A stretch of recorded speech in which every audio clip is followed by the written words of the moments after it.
game putting you in the championship? I mean, there's not much more I can say. Pretty excited to be here. Roadkillers, they're the ones that deserve all the credit for this situation.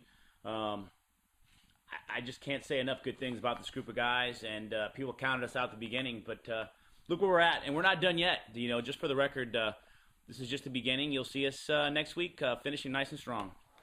Next question. Are the allegations true that you conspired to purposely lose games early in the season in order to be on top of the waiver wire?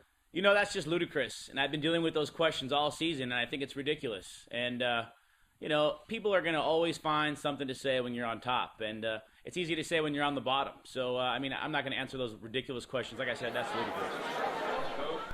Talk about how you were able to find the diamonds in the rough, such as Brandon Lloyd, Danny Amendola, Peyton Hillis, and how were you able to maximize their potential?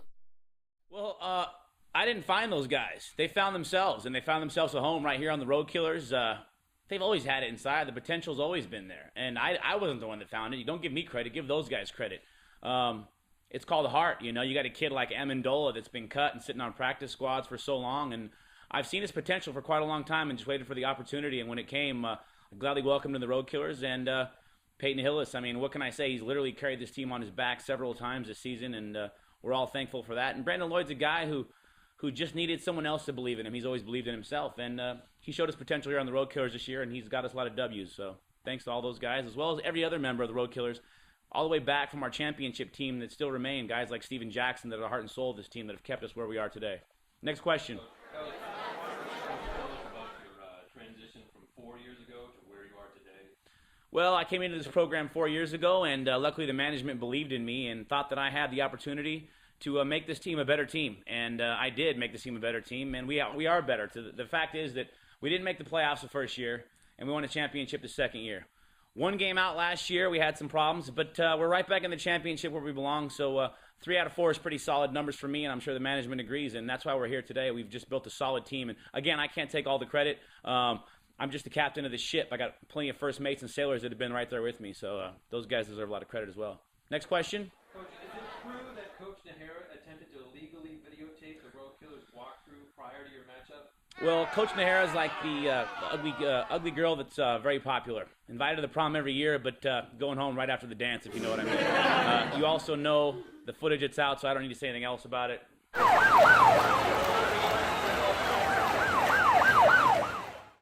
Coach, why have you retained the Roadkillers name while other teams in the league have changed theirs several times over? It's a simple answer. If it's not broke, you don't fix it. And I was taught that in an early age, and I firmly believe that. And you can change your name 100 times over, but at the end of the day, your team is still your team, the heart and soul of that team. We're the Roadkillers. As I said before, we win. It's what we do. Why would I change that? Next question. Let's talk about your matchup in the championship game, last year's champions, and also the trade you made with each other prior to the playoffs. Yeah, Coach Ish and I made a team. We are attempted to make our teams better. And we both found fits that worked well for our team. And obviously they were a successful trade for both of us because we're both here. Both members will be in the starting lineup facing each other. So we're going to find out who's going to win this year. And we both have won championships in the past few years. And one of us is going to be very happy a week from today. So we'll find out shortly. Coach Ferrara, Yes, sir.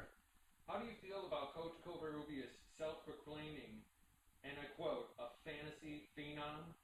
Fantasy phenom. I mean, I'm not really worried about Coach Kova. I've been here winning. You know, like as I said, I've got rings. I'm not wearing them today because I'm looking forward to getting another one. And I don't live in the past. I live in the future.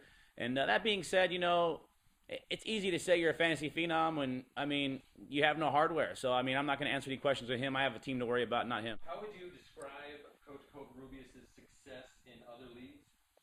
I mean, the other leagues are there for a reason. It's a feeder system. It's like maybe you can relate to high school sports. You've heard of freshman teams. You've heard of JV teams. Well, this is the varsity. This is the one that counts. This is what got us where we are today. So the other leagues, they're important to an extent, but at the end of the day, they're not garnering television ratings. They're not selling licensing rights, and you'll see people wearing Roadkiller jerseys on the streets. You won't see any other jerseys out there from those other leagues. So, you know, they serve a purpose, and that's it. Next question. Coach, Yes, sir. Coach Stovall seems to have a black cloud over him when it comes to the postseason. Why is that? Well, you know, Coach Doble is a friend of mine, and he's recently married this year. I invited Coach Doble to come out and visit us on his bye week And I wanted to show him some techniques of how we're winning. We were out in Cincinnati, and I wanted to show him. Fortunately, his wife was in the driver's seat that day, and she decided to make a left turn instead of a right turn, and they didn't end up in Cincinnati. So I'm sure he regrets it at this point, and he'll be playing golf next week. Next question. Coach, why is it that members of almost all of the other teams find themselves in off-field trouble while the Roadkillers have a spotless record and seem to be the model of how the team should act? Well, we have a standard set on this team. We won't accept second best, and that goes for on the field and off the field. And these guys that are getting DUIs and hitting women and getting in jail and just going to nightclubs and running amok, we would never tolerate that. And so if you think you're going to find a team on the Roadkillers, a spot on the Roadkillers with that kind of attitude, you're wrong. And guys know that on this team, and they don't want to leave the Roadkillers because, quite frankly, we're the best organization in the entire league. Let's face it. There's a reason you want to be a Roadkiller. And once you get to that level, you are going to live in the spotlight. You know, you are going to be followed by the media.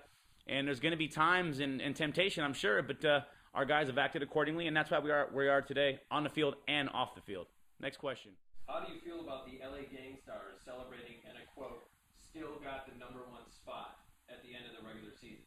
Well, obviously he was a little premature with that decision to rename his team, and, you know, I think that he doesn't really believe he still has the #1 spot, and if he does, then I have some oceanfront property in Nevada to sell him because you know, one of the teams that plays this Sunday will have the #1 spot. It's called the championship. We're here for a reason. He's here for a reason as well, watching and not playing in it because he chose to take the name of still got the #1 spot. You don't celebrate till it's over, and that's why you won't find a member of the Roadkillers, including myself, celebrating anything until after next week's victory, should that happen. Next question. Yeah, Coach, what would you be telling your team in the locker room to motivate them prior to hitting the field? Well, it's simple, you know. They're the ones who got us to this championship game. They're the ones who know what it takes to win. It's quite simple. They know the motto. We're Roadkillers. We win. That is what we do. And we're going to take that to this next level this weekend because we're just going to use the motivation that we used all year long. That maybe someone else doesn't believe in you, but we believe in ourselves. So I want everyone else to remember that. If no one else believes in you, believe in yourself. Last question here. Last question, guys. I got to get out of here. Is it true that you're in talks with Jerry Jones and the rest of the NFL about bringing a team to Los Angeles? You know, I'm not going to comment on that right now. We have a game to worry about, a championship game. Thanks, guys and ladies, and we'll see you next week on the San Antonio.